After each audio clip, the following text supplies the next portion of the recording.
John chapter 8:26-29, యోహాను సువార్త 8:26-29 వరకు. మిమ్మును గురించి చెప్పుటకు తీర్పు తీర్చుటకు చాలా సంగతులు నాకు కలవు గాని నన్ను పంపిన వాడు సత్యవంతుడు, నేను ఆయన యొద్ద వినిన సంగతులే లోకమునకు బోధించున్నానని చెప్పాను. అంటే యేసుప్రభు వారు అద్భుతము చేసిన, ఒక మాట మాట్లాడినా, వాక్యం బోధించిన, ఆయన ఆ కార్యము చేస్తే ఆ కార్యం ముందు ఎక్కడ చూచారు? తండ్రి చేయడం చూచారు. ఒకవేళ ఆయన ఏమన్నా మాట్లాడితే ఆ మాటలు ఎవరి దగ్గర విన్నారు? యేసయ్య తండ్రి దగ్గర విన్నారు. ఎంతమందికి అర్థమైంది? ఎందుకంటే దేవుడు అద్భుతము చేస్తే ఈ వాక్యము ఆయనది అనడానికి అది కుమారుడు. తండ్రి ఎందుకు కుమారుడు అద్భుతాలు చేస్తున్నాడు? యేసు ప్రభు వారు తండ్రి యొక్క సంపూర్ణుడు గనక. He came to reveal himself, ultimately to reveal his father. ఆయన తన్ను తాను ఎందుకు కనపరుచుకున్నాడు? ఆయన త్యాగశీలి, ఆయన పనులు అవన్నీ కూడా ఆయన్ని చూస్తే ఎవరిని చూసినట్టేనంట? తండ్రిని. So he wants ultimately to know God. ఎంతమంది జీవితంలో ఒకసారన్నా ప్రార్థించారు? ఎవ్రీబడి ప్రే. ప్రార్థించే ముందు ఎవరి పేరుతో ప్రార్థిస్తారు? ఎవరు వినాలని ప్రార్థిస్తారు? తండ్రి. ఎవరి నామాన్ని ప్రార్థిస్తారు? ఇది నేర్పించింది ఎవరు? యేసయ్యే. So you should be very careful in this area. ఎందుకంటే కుమారుడు చెప్పే వాక్యము తండ్రి దండానికి తండ్రి ఏం చేస్తాడు? కార్యాలు. అదే చెప్తున్నాడు, మిమ్మల్ని గురించి చెప్పుటకు తీర్పు తీర్చుటకు చాలా సంగతులు నాకు కలవు గాని నన్ను పంపిన వాడు సత్యవంతుడు, నేను ఆయన యొద్ద వినిన సంగతులే లోకమునకు బోధించున్నాను. Is not only doing the works but is also talking what God spoke to him, what he heard from God. తండ్రి నుంచి ఏం విన్నాడో అవే కుమారుడు పబ్లిక్ తో మాట్లాడుతున్నాడు. Right, let's read 27. తండ్రిని గురించి తమతో ఆయన చెప్పెనని వారు గ్రహింపకపోయిరి. సరే, దిస్ ఈస్ ద ప్రాబ్లం. మీరు తండ్రిని బాగా తెలుసుకుంటారు. You will also know God. ఎందుకు తండ్రిని తెలుసుకోవాలా? ఎందుకంటే యేసు ప్రభు వారు తండ్రి యొక్క సంపూర్ణుడు గనక. That is everything in the Bible. నీ హృదయానికి తగ్గట్టు ఇది కూడా. ఎందుకంటే ఆయన కఠినులకు కఠినుడు, ప్రేమ గలవాడికి ప్రేమ గలవాడు. ఓకే, సో అందుకనే నేను చెప్పాను, దీన్ని పరిశుద్ధాత్మ సహాయంతో ప్రేమతో మనం తెలుసుకోవాలి. ఓకే, చూద్దాం. Let us study more about that. Let's read 28. కావున యేసు, మీరు మనిషి కుమారుని పైకెత్తినప్పుడు నేనే ఆయనననియు నా అంతట నేనే ఏమీయూ చెయ్యక తండ్రి నాకు నేర్పినట్టు ఈ సంగతులు మాట్లాడుచున్నాననియు మీరు గ్రహించె. అంటే మనము తండ్రి గురించి తెలుసుకోవాలనేటువంటిది యేసయ్య చిత్తమా కాదా? ఎస్. వాళ్ళ తండ్రిని గ్రహించలేకపోయారు. కావున మీరు మనుష్య కుమారుని పైకెత్తినప్పుడు నేనే ఆయననని నా అంతట నేనే ఏమీ చేయక తండ్రి నాకు నేర్పినట్టు ఈ సంగతులు మాట్లాడుచున్నానని మీరు గ్రహించుదురు. అవును, ఆయన చనిపోయి సిలువ మీదకి వెళ్ళినప్పుడు వేలాడుతున్న దాని తర్వాత మీరు తెలుసుకుంటారంట తండ్రి గురించి. నేను నా అంతట నేనేమి చేయలేదు, నా తండ్రే నాకు సమస్తం పంపించాడు, నేను ఆయన కుమారుణ్ణి, ఆయన ఏం మాట్లాడితే నేను మాట్లాడాను, ఆయన ఏం పనులు మరి నాకు చెప్తే నేను అవే చేశాను. మరి సిలువకు ముందు ఆయన ఈ భూమి మీద ఉన్నప్పుడు 33 సంవత్సరాలు ఆయన ద్వారా తండ్రి గురించి మరి తెలుసుకోనోళ్ళు ఆయన చనిపోయిన తర్వాత తండ్రి గురించి ఎలా తెలుసుకుంటారు? సిలువ ద్వారా. ఆయన శిష్యులతో అన్నాడు, శిష్యులతో ఆయన ఎంత మాట్లాడినా ఫిలిప్ అంటాడు, అంత అయిపోయిన తర్వాత మొత్తం బాధలన్నీ తండ్రి గురించి బాధలన్నీ వినేసిన తర్వాత లాస్ట్లో అంటాడు ఫిలిప్, ఒక్క డౌట్ ప్రభు, ఒక్క చిన్న కోరిక ఏంటంటే ఒక్కసారి తండ్రిని చూపించవా?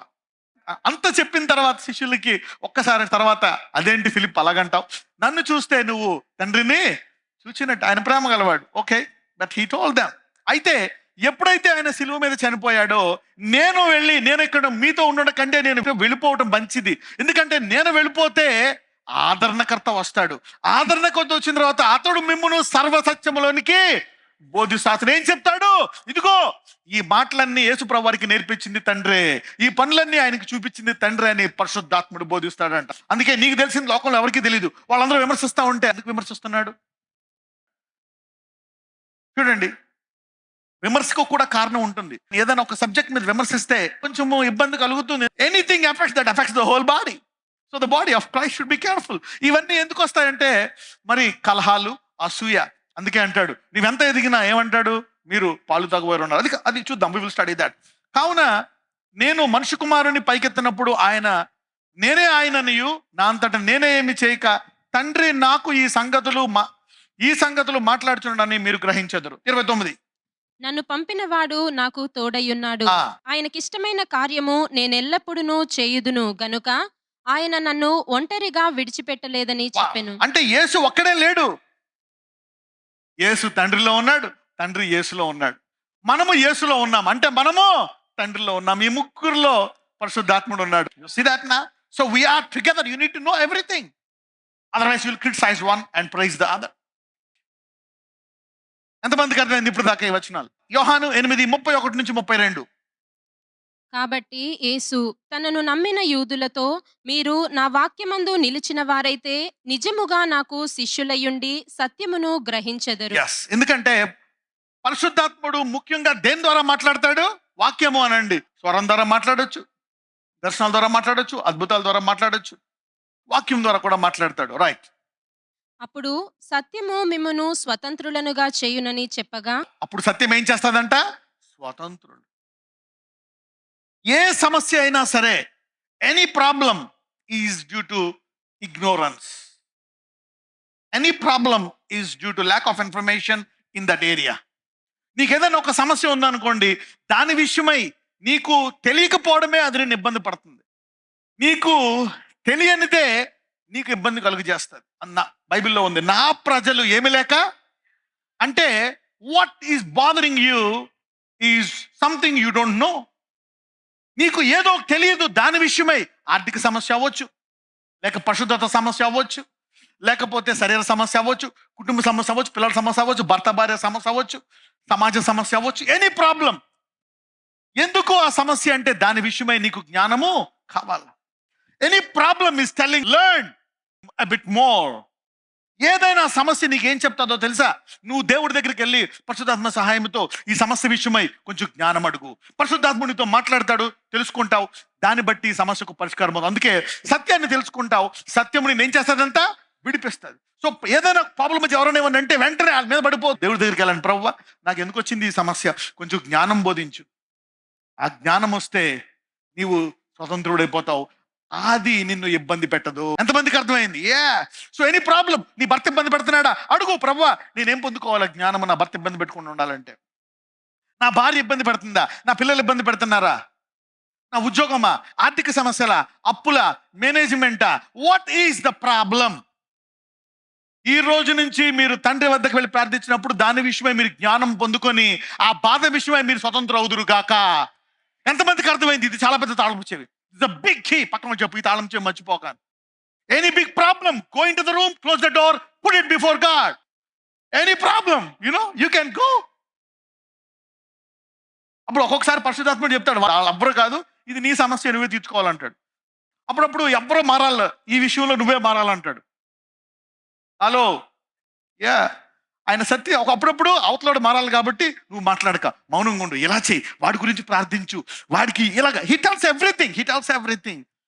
ఈ రీతిగా మీరు దేవునితో సహవాసము చేసి మీ సమస్యలు పరిష్కరించుకుందురు గాక. ఎంతమందికి అర్థమవుతుంది? Any problem, go in to the room, close the doors and ask God, నాకు బోధించు. ఏ సమస్య అయినా గదిలోకి వెళ్ళి తలుపులు వేసుకొని ఏమనాల, ప్రభువా దీని విషయమై నాకు జ్ఞానము బోధించు. నేను ఎప్పుడు చెప్తా ఉంటాను, any problem is a wisdom problem. Got that? Any problem. అందరూ చెప్పండి పక్కలతో, ఏ సమస్య అయినా అది జ్ఞానం లేకపోవటం వలన అనండి. ఎవరికైనా ఏదైనా తక్కువ ఉందా? అందుకే జ్ఞానం తక్కువ ఉందా? సమస్యలు కాదు, జ్ఞానం తక్కువ ఉంది. జ్ఞానం తక్కువ ఉంటే నా వద్దకు రావాలి. నా వద్దకు వచ్చి అడిగితే నేను ఎలా ఇస్తానంట? నీకు జ్ఞానం కావాలా? ధారాళముగా ఇస్తానంట. అంటే ఏంటి? కేవలం ఈ సమస్య నుంచి బయటికి రావడమే కాదు, ఆ సమస్య మళ్ళా నిన్ను తాకకుండానట్లు గ్రద్ద వలె పైకి ఎగిరేటట్టు చేస్తాడంట. ఈ పాము కాటేస్తుందా? ఈ సింహం కాటేస్తుందా? ఈ పులి, ఈ అడవి, ఈ జంతువులు, ఈ మనుషులు, వీళ్ళంతా భయంకరంగా ఉందా? నువ్వు భూమి మీద ఉండొచ్చు, వాడు ఇబ్బంది పడుతున్నప్పుడు గెద్ద వలె పైన తిరగవచ్చు. Somebody is tapping to this anointing from today. ఈ రోజు నుంచి ఈ అభిషేకం మీరు పొందుకుందురు గాక. ఎంతమందికి కావాలి ఇలాగా? అందుకే అంటాడు ధారాళం. కొంచెం ఇవ్వచ్చు కదా, కొంచెం అయితే ఆయన బయటికి అంటే మళ్ళా రేపు పొద్దున్న వచ్చి మళ్ళా తిడతాడు. You need to know God. You see that now. ఎందుకంటే ఆయన అడుగు వాటికంటే, ఊహించు వాటికంటే, one of the role of the Holi spirit. పరిశుద్ధాత్ముడు ఏం చేస్తాడో తెలుసా? నీ మనస్సును హృదయాన్ని విశాలపరుస్తాడంట. He enlarges your heart. నిన్ను ప్రేమ గలవాడుగా చేస్తాడు. ప్రతిదానికి కయ్యమనిగా ఉన్న బుద్ధి ఉందా, నేను నెమ్మదిగా you will take it easy. ఎందుకు? ప్రేమను పెంచుతాడు. He increases your capacity. స్టార్టింగ్లో 2 నిమిషాలు ఎవరైనా ప్రార్థిస్తున్నప్పుడు, టీనేజ్గా ఉంటున్నప్పుడు 1 నిమిషం దాటితే ఎప్పుడైపోతుందా ప్రార్థన అనుకునేవాళ్ళు. మారు మనసు పొంది దేవుళ్ళకి వెళ్ళిన తర్వాత ఇంకా సమయం ఎక్కువ ఉంటే బాగుండే అనిపించేది ప్రార్థనకి.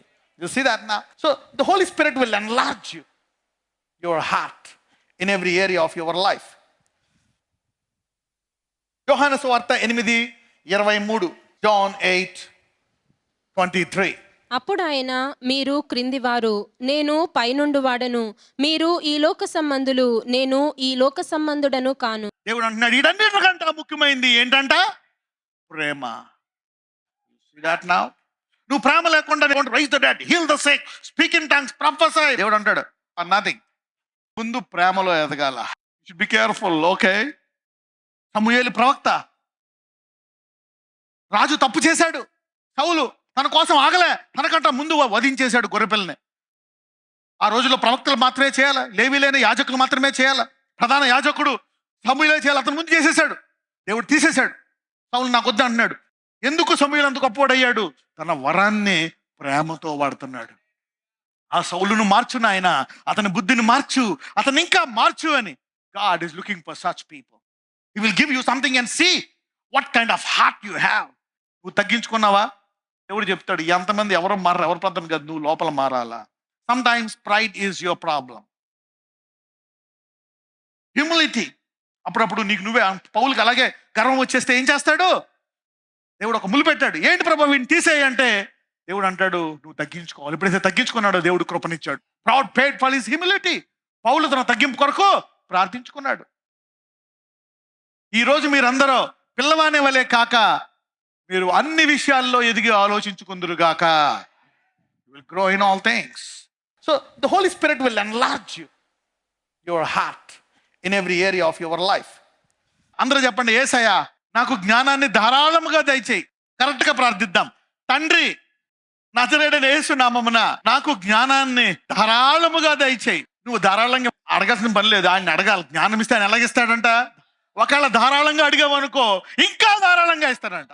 ఎప్పుడైతే అద్భుతాలు జరుగుతాయో ఇది దేవుని వాక్యము అని వాళ్ళు లొంగిపోతారు. ఇలా ఎందుకంటే కుమారుడు చెప్పే వాక్యము తండ్రి దండానికి తండ్రి ఏం చేస్తాడు? కార్యాలు. Let me give you some knowledge, deep things. ఎంతమంది హృదయముల్లోకి, అంతరంద్రముల్లోకి వెళ్ళి వాక్యం పనిచేస్తుంది. యు సీ దట్ నా? The Holi Spirit is entering in your heart and working in your heart and revealing the truths for your blessing. Let's read. ఆత్మను మీకు అనుగ్రహించి మీలో అద్భుతములు చేయించువాడు ధర్మశాస్త్ర సంబంధ క్రియల వలన లేక విశ్వాసముతో వినుట వలన చేయించుచున్నాడు. అబ్రహాము దేవుని నమ్మెను, అది అతనికి నీతిగా ఎంచబడెను. కాబట్టి విశ్వాస సంబంధులే అబ్రహాము కుమారులని మీరు తెలుసుకొనుడి. ఎవరంట అబ్రహాము కుమారులు? విశ్వాస సంబంధులు. సో ఇప్పుడు మనమందరము ఏ సంబంధులము? ఇప్పుడు ఈ వచనము రాస్తుంది కొత్త నిబంధన, పాత నిబంధన? కొత్త నిబంధన. విశ్వాస సంబంధులే అబ్రహాము కుమారులు. సో మీరందరూ విశ్వాస సంబంధులు. మనము అబ్రహాము కుమారులమా కాదా?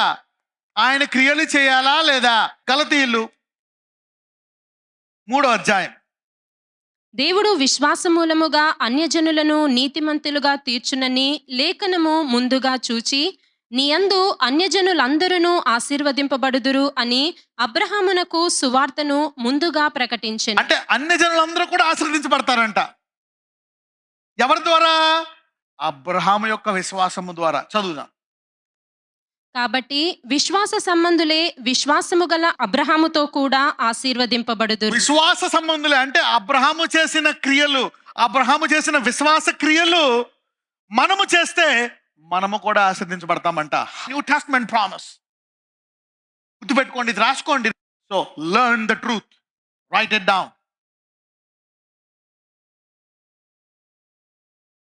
గలతీయులు 3. అబ్రహాము పొందిన ఆశీర్వచనము క్రీస్తు యేసు ద్వారా అన్యజనులకు కలుగుటకై క్రీస్తు మన కోసము శాపమై మనలను ధర్మశాస్త్రం యొక్క శాపము నుండి విమోచించి కృపావాక్యము ధర్మశాస్త్రాన్ని పూర్తిగా నెరవేరుస్తుంది కూడా. నీకు డైరెక్ట్ గా ధర్మశాస్త్రం ఇస్తే నెరవేర్చుకునే సామర్థ్యం లేని వేరే రూట్ లో పరిశుద్ధాత్మనిచ్చి అంతరంగంలో మార్పు చేసి హృదయపూర్వకంగా నెరవేర్చేట్లు చేస్తుంది, ఏదో బాహ్యపరంగా కాదు. This is what God does with your heart. అంటే క్రీస్తు మనకి సిలువ ద్వారా ఏ ఆశీర్వాదం ఇచ్చాడు? అబ్రహాం ఆశీర్వాదం. అబ్రహాం ఆశీర్వాదం అంటే అబ్రహాం లాంటి విశ్వాసం. అబ్రహాం లాంటి విశ్వాసం అంటే అబ్రహాం లాంటి క్రియలు. అందరూ చెప్పండి, ఎవరేమనుకుంటే నాకెందుకు, నేను అబ్రహాము కుమారుణ్ణి, అబ్రహాము విశ్వాస కార్యము నేను చేస్తాను. That's it. దేవుడు అన్నాడు, చాలు, విశ్వాసులకు నువ్వే తండ్రి అవుతావు. అబ్రహాం పోల్చుకోలేదు, నేను పోల్చుకున్నానండి. Abraham didn't compare himself with other people. లోతు వెళ్ళిపోయాడు. ఏమయ్యాడు? తనకు కలిగిన సమస్తమును కోల్పోయాడు లోతు. You see that now. Follow. ఇప్పుడు ఒకవేళ లోతుకి అబ్రహాంకి గొడవైనప్పుడు ఏం చేయాలా? లోతు ఎవరైతే అబ్రహాము సేవకుల్ని కొట్టారో, ఎవరో లోతు మనుషులు అబ్రహాం మనుషులు కొట్టారు, కొట్లాడుకున్నారా లేదా? వాళ్ళ పశువులు వీళ్ళ పశువు కాపర్లు కొట్టుకున్నారా లేదా? అప్పుడు లోతు ఏమనాలా? నీ మూలంగా నేను ఆశీర్వదించబడ్డానని చెప్పి ఎవరైతే అబ్రహాము పశువుల కాపర్లను కొట్టారో వాళ్ళని లోతు తగ్గించుకొని అతని మూలంగా మనం బ్లెస్ అయ్యాం, అతని విశ్వాసం యొక్క నాయకుడు అతను వెంబడిద్దామని తగ్గించుకున్నట్లయితే లోతు కూడా బ్లెస్ అయ్యేవాడు. కానీ ఈ బుద్ధి లోతులో లేదని దేవుడికి ముందుగానే తెలిసి లోతు వెళ్ళిపోయిన తర్వాత అబ్రహాంకి స్థలాన్ని ఇచ్చాడు, ఆశీర్వదించాడు. అందుకే ఒంటరిగా పిలిచాడు. నీవు ఎవరితోనూ పోల్చుకోకుండా దేవుని చిత్త ప్రకారం వాక్యానుసారంగా నడుచుకుందువు గాక. You will mess up if you compare yourself with anybody. You will delay your spiritual career if you are stuck with unbelieving. తల్లిదండ్రులని ప్రేమించాలి, నేను కాదన్ను, అనేవాళ్ళు. కానీ ఒకవేళ వాళ్ళ అలవాట్లు నీలో పెడతారేమో అని దేవుడు ఏం చేశాడు? అబ్రహాముని ఆయన దీర్ఘాయువుతో తండ్రి చనిపోయే వరకు అబ్రహాం అక్కడ సేవ చేసి ఆ తర్వాతే దేవుడు అబ్రహాముని ఆశీర్వదించి ఇంకా దీర్ఘాయువుని ఇచ్చాడు. God respects people, their parenthood, their relationships. Abraham తండ్రిని చూసుకున్నాడు, తండ్రిని ప్రేమించాడు. దాని మూలంగా కూడా ఆలస్యమైంది. కొన్నిసార్లు ఆలస్యం మంచిది కాదు. ఒకవేళ యేసుప్రభు వారు పిలిచినప్పుడు శిష్యులందరూ వెంటనే వచ్చారా, టైం తీసుకొని వచ్చారా? వెంటనే వచ్చేసారు. ఒకవేళ వాళ్ళ లేట్ చేసి ఉంటే వాళ్ళ 90 ఏళ్ళకో 120కో బ్లెస్ అయ్యేవారు. మీరందరూ వెంటనే విధేయులు అవుదురుగాక. So you need to be built up in the spirit. చూద్దాం గలతీయులు 3:29. మీరు క్రీస్తు సంబంధులైతే ఆ పక్షమందు అబ్రహాము యొక్క సంతానమయ్యుండి. ఆగండి, మీరు క్రీస్తు సంబంధులు అయితే ఆ పక్షమందు అబ్రహాము యొక్క సంతానమయ్యుండి వాగ్దాన ప్రకారము వారసులయ్యున్నారు. వాగ్దాన ప్రకారము అంటే మనం ఎవరి వారసులము? సిలువ ద్వారా అబ్రహాము వారసులము. అబ్రహాము చేసే పనులు మనం కూడా, అంటే ఇస్సాకు యాకోబులాగా మనం కూడా ఆ పనులు. అబ్రహాము విశ్వాసం నడుచుకున్నాడు, మీరు విశ్వాసంతో నడుచుకుందురు గాక. You got it now. Let nothing divert you in this area. అందరూ చెప్పండి, నేను అబ్రహాము సంతానము, అబ్రహాం ఆశీర్వాదానికి వారసుడను. అంటే దేవుడు ఎవరు క్రియలు చేయమని నీకు ఎవరిని తండ్రిగా పెట్టాడు? అబ్రహాం అని. ఎంతమంది అబ్రహాం క్రియలు చేద్దాం అనుకుంటున్నారు? అబ్రహాము సంతానం మీరు, వారసులు. ఇన్స్టింక్ట్, ప్రతి ఒక్కరికి ఇన్స్టింక్ట్ అనేది ఉంటుందంట. ఆ ఇన్స్టింక్ట్ ని వర్డ్ ద్వారా డెవలప్ చేసుకొని ముందుకు వెళ్ళిపోవాలి. కానీ God will never pressurise you. నీకు వాగ్దానాలు ఇస్తాడు, you have to develop that instinct. And then అందుకే అంటాడు, ఆత్మ విషయములను ఆశతో అపేక్షించుడి. దేంతో అంట? ఆశ. అది నువ్వు ఆశ డెవలప్ చేసుకోవాలి. ఇప్పుడు చెప్పండి, మనం అబ్రహాము సంతానము, అబ్రహాము చేసిన క్రియలు మేము చేయడానికి బద్దులమై ఉన్నాము. You see that now. You are supposed to do this. Lord Jesus bless them now. Lord bless them now. ఇప్పుడే ఈ చేతులను ఆశీర్వదించండి. ఆ ఎత్తిన చేతులన్నీ కూడా ఇదిగో మేము పరలోకానికి కనెక్ట్ అయి ఉన్నాం కాబట్టి ఆ పరలోకము నుంచి హస్తాలను మీరు అభిషేకించి ఆశీర్వదించమని నజరేయుడైన యేసుని ప్రార్థిస్తున్నాము తండ్రి. ఆమెన్.